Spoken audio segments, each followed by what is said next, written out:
É o canal Tem Jeito e hoje o quadro é o Tem Jeito na Vida. Sempre trazendo uma mensagem de esperança diante de um bate-papo. Hoje queremos conversar sobre isso. O que fazer diante da morte? A morte é fato, só que é um bate-papo que as pessoas não gostam de escutar. Não gostam, não. O que as pessoas gostam de escutar? As pessoas gostam de escutar assunto de como fazer para ganhar dinheiro, de como fazer para atingir o sucesso. Esse bate-papo rola, a gente conversa, fala disso, fala daquilo, tal. Mas perceba uma coisa, mesmo as pessoas que dão cursos de como ganhar dinheiro e de como atingir sucesso, essas pessoas também morrem. E também as pessoas que ganham muito dinheiro e atingem o sucesso, também morrem. Então, a morte é fato. A morte é fato. E quando ela chega, o que fazer? O que não podemos é ficarmos desesperados, perdidos, nos sentindo assim totalmente desamparados. Porque a morte é fato. E outra coisa, quem morre, morreu. Quem fica, ficou. Então quem fica precisa ficar bem, viver em paz.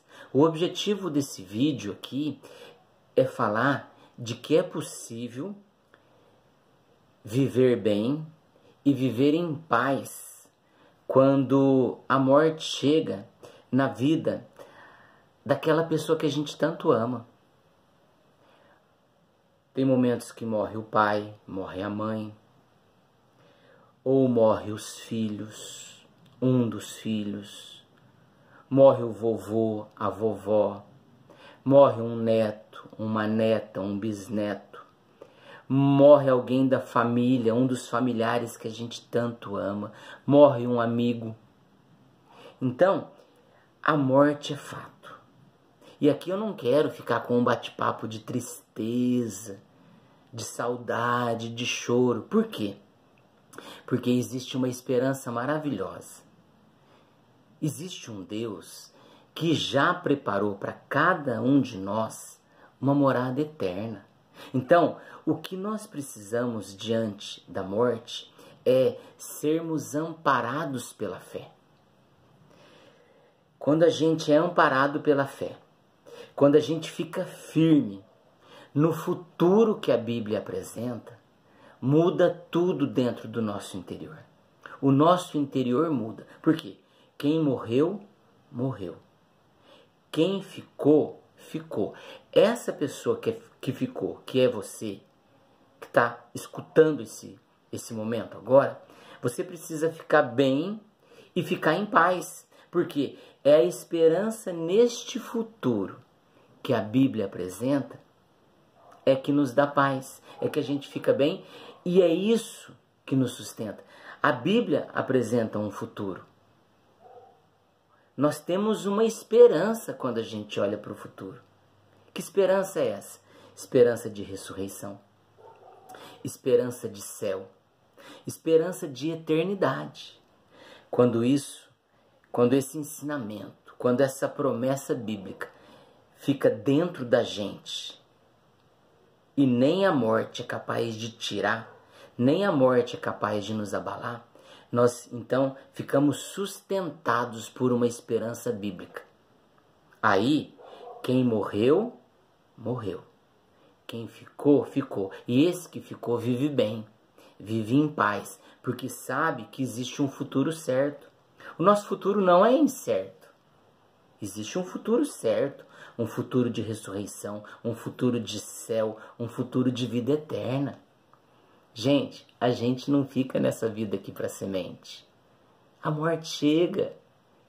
Só que é um papo, é uma conversa que as pessoas não gostam de conversar. Mas o velório chega. E quando chega o dia do velório de alguém passa a mão no telefone e começa a ligar, começa a fazer contato. Hoje não é telefone mais, né? Assim, hoje é o WhatsApp, as mensagens começam a avisar os parentes, os amigos, a grande família. Sabe? Tio Bentinho morreu. Sabe?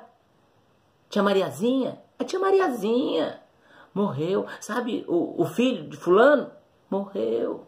E aí começa a vir, o povo começa a vir. Só que este momento do velório, da morte, da pessoa que a gente tanto ama, precisa de nos encher de esperança. A Bíblia e o Catecismo da Igreja Católica nos ensina e nos orienta, nos dá uma direção de que nós precisamos ter essa esperança cristã. E qual é a esperança cristã? A esperança cristã é aquela que nos aponta para os bens invisíveis. Sabe? Os bens perenes. Porque o céu é um bem. Nós olhamos para os bens da terra, a casa que temos, o apartamento que temos, o carro que temos, o trabalho que temos, que dali tiramos o nosso sustento. Então a gente olha isso como um bem patrimonial. Sim, é bom, é bom. Mas quando a morte chega, nós somos levados, nós mudamos dessa terra para uma morada eterna.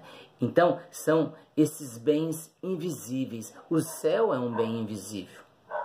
A vida eterna é um bem invisível, mas é garantia de Deus para nós. Então, amparados pela fé, certo? Firmes nesse futuro que a Bíblia e o Catecismo nos aponta, nos direciona. Então, nós somos sustentados por essa esperança, certo? E enquanto estamos aqui na terra, porque quem morreu, morreu. Quem ficou, ficou. E quem fica precisa ser consolado para continuar a caminhada. Para continuar a caminhada. Continuar com a alegria, continuar com a paz no coração. Continuar bem, certo? Continuar bem. Mas consolado pela Bíblia e consolado pelo Catecismo, a gente vive assim, vive bem, vive com esperança, vive na alegria, não vive na tristeza, não vive no desespero, não vive na incerteza, não vive se sentindo um desamparado, não fica perdido aqui, porque a morte não acaba no vazio. Existe uma ressurreição para cada um de nós. Existe uma morada eterna que Jesus foi preparar para cada um de nós. Então nós precisamos ser direcionados, consolados por essa passagem bíblica.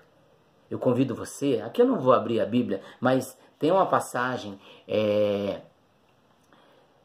na 1 Tessalonicenses, capítulo 4, do versículo 13 ao 18. Os mortos e os vivos na vinda do Senhor. Isso aqui é uma anotação que eu fiz, mas na Bíblia está lá. E aqui diz assim: consolai-vos, pois, uns aos outros com estas palavras. Tem gente precisando desse consolo, porque tem gente que não tem esperança ali diante da morte. E Deus nos fala de uma esperança. E olha o que o Catecismo da Igreja Católica fala. Também é outra anotação que eu fiz. Já que é cheio de anotações. Neste universo novo, há Jerusalém celeste. Deus terá a sua morada entre os homens. Enxugará toda lágrima de seus olhos, pois nunca mais haverá morte, nem luto, nem clamor, e nem dor haverá mais. Sim, as coisas antigas se foram. Está no Catecismo da Igreja Católica, número 1044. Então vale a pena ler essa passagem da Bíblia, 1 Tessalonicenses capítulo 4, do versículo 13 ao 18. Vale a pena ler essa parte do Catecismo do 1044, tanto para baixo quanto para cima ali. É tanta riqueza, é tanta beleza, é tanto carinho de Deus para conosco. E ali a gente percebe que não estamos desamparados, que não estamos perdidos. E o desespero não toma conta, porque a gente se preenche da esperança de Deus. Temos um lugar eterno para morar. E lá não vai ter mais lágrima, sabe? A gente chora aqui quando alguém morre, né? A gente chora, a gente sente saudade, dói no profundo da nossa alma, mas lá não vai ter mais. Lá não vai ter nem mais o pecado. Não vai ter. Um lugar maravilhoso que eu não conheço, mas eu preciso me alimentar disso, eu preciso me sustentar disso. Isso nos faz sentir que somos pertença de Deus, pertencemos a Deus, viemos para essa terra, mas voltaremos para os braços do Pai do céu. Isso nos consola, entende? Isso também nos convida a um caminho de conversão, de retomar a nossa vida, pensar como estamos vivendo, o que estamos fazendo, porque, repito, volto a falar novamente, o que gostamos de escutar?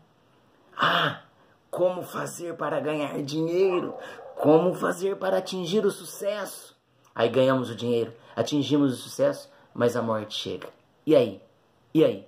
Então precisamos de nos alimentar, nos sustentar nessa esperança, nesse futuro que Deus tem para nós. Iremos morar com Deus. Deus vai fazer morada com o seu povo. É o Tem Jeito na Vida, trazendo essa esperança diante de um luto, diante de uma morte que tanto nos desconforta e nos leva ao desespero. Não, existe uma esperança, existe um futuro certo. Valeu? Tem Jeito na Vida.